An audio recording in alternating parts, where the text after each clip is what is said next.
Ибрахим, алейхиссалям, сделал то, что никто не осмелился бы сделать, не имея такую же смелость, силу и веру.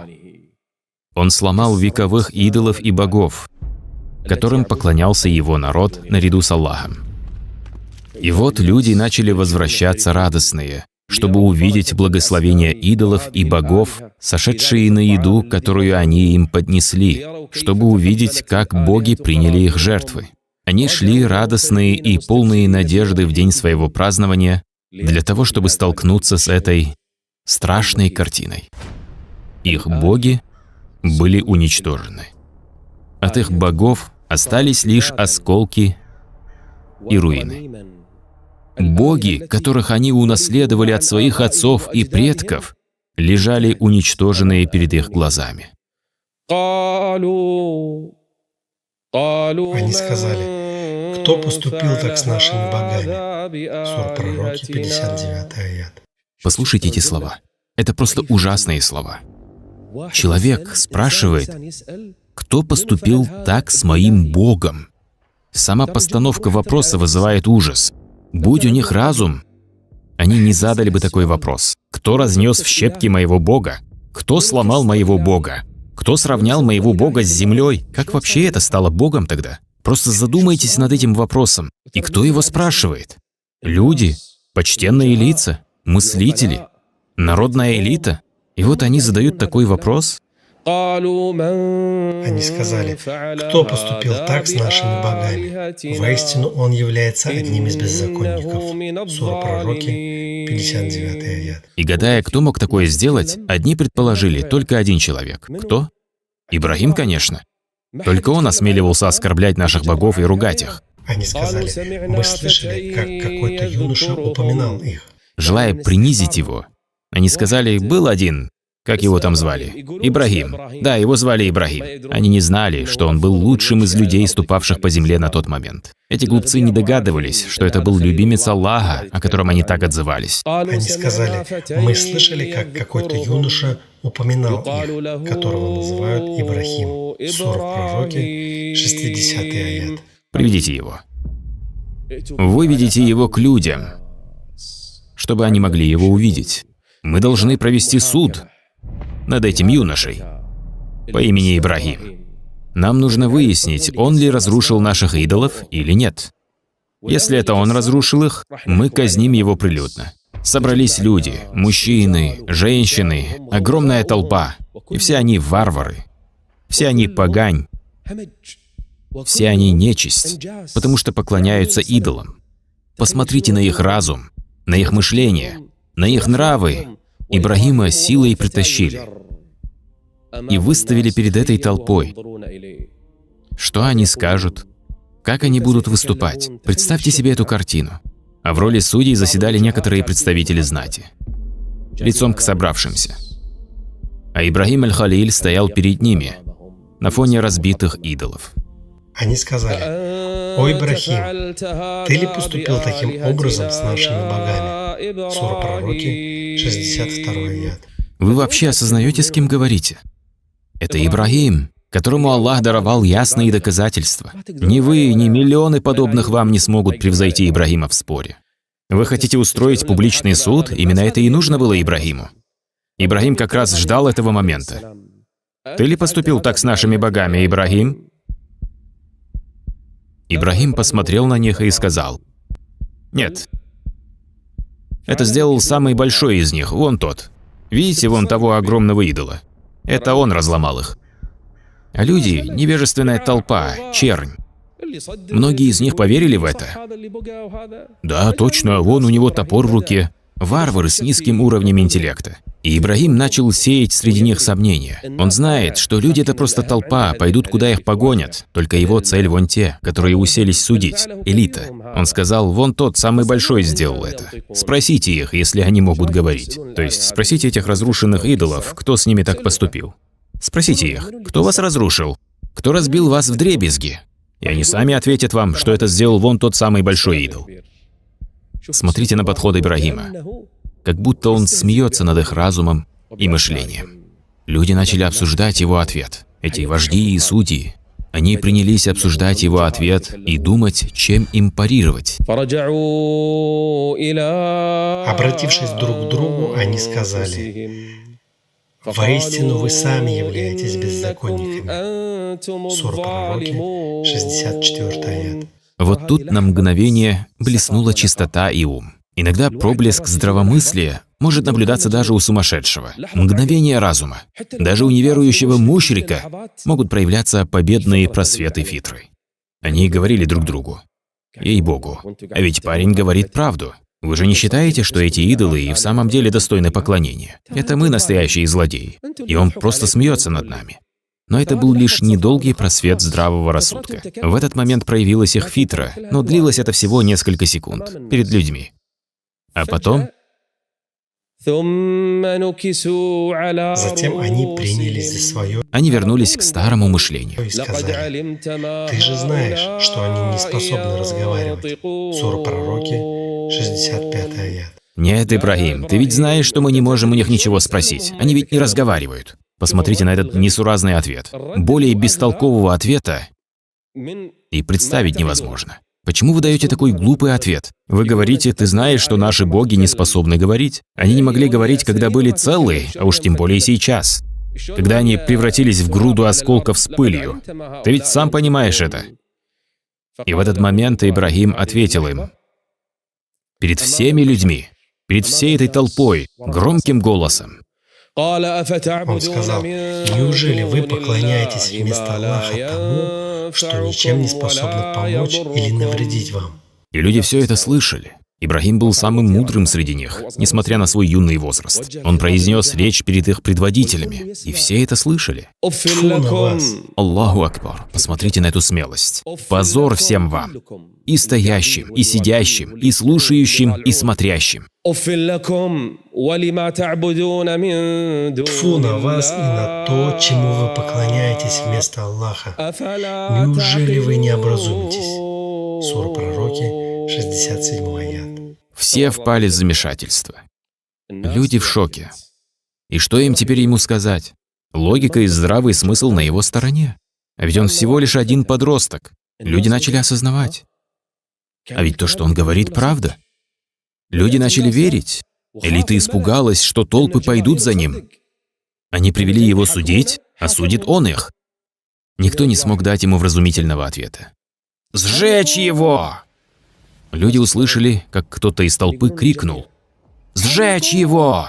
Сжечь его!» Голосов стало больше. «Сожгите его и помогите своим идолам, если вы собираетесь действовать». И вот его схватили.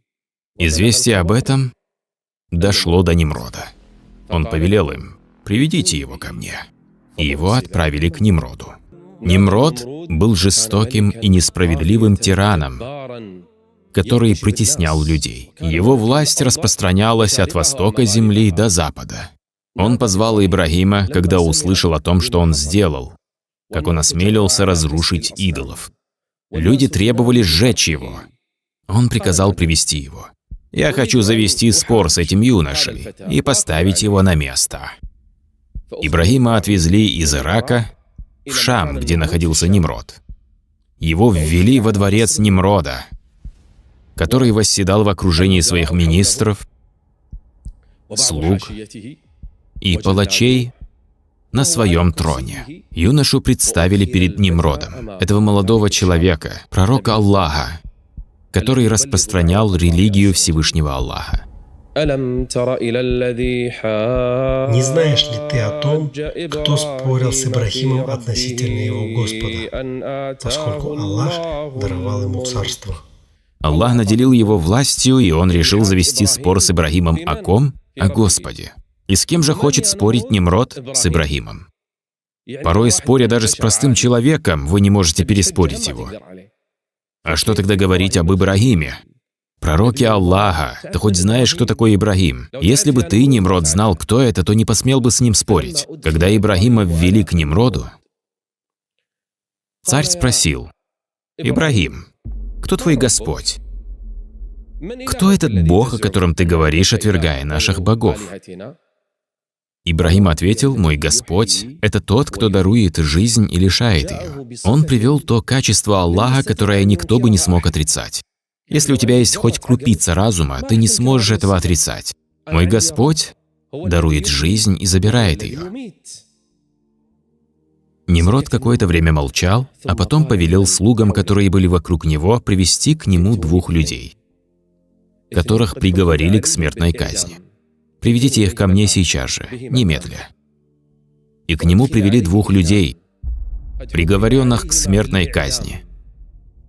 Нимрод обратился к Ибрахиму: «Взгляни на них». А потом приказал: «Отпустите первого».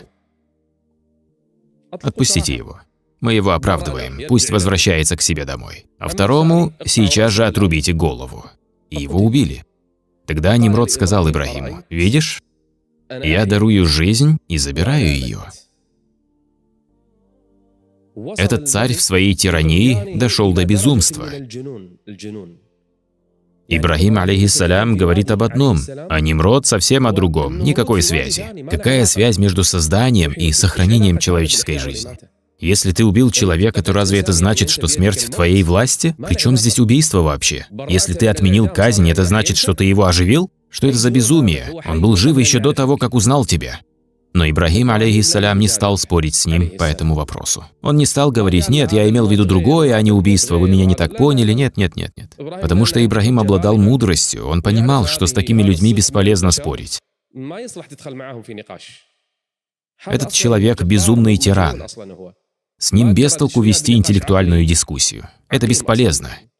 Поэтому он сказал: «Аллах велит солнцу восходить со стороны востока. Мой Господь велит этому солнцу каждый день восходить на востоке. Если ты, Нимрод, утверждаешь, что являешься Господом, считаешь себя Богом, вели этому солнцу взойти завтра с запада». Нимрод смолк. Он понимал, что Ибрахим имел в виду. Он понял, что если он продолжит спорить с ним, то опозорится на глазах у людей. Он ощутил уровень его ума и его веские доказательства. Не знаешь ли ты о том, кто спорил с Ибрахимом относительно его Господа? Поскольку Аллах даровал ему царство, Ибрахим сказал ему: «Мой Господь тот, кто дарует жизнь и умерщвляет». Он сказал: «Я дарую жизнь и умерщвляю».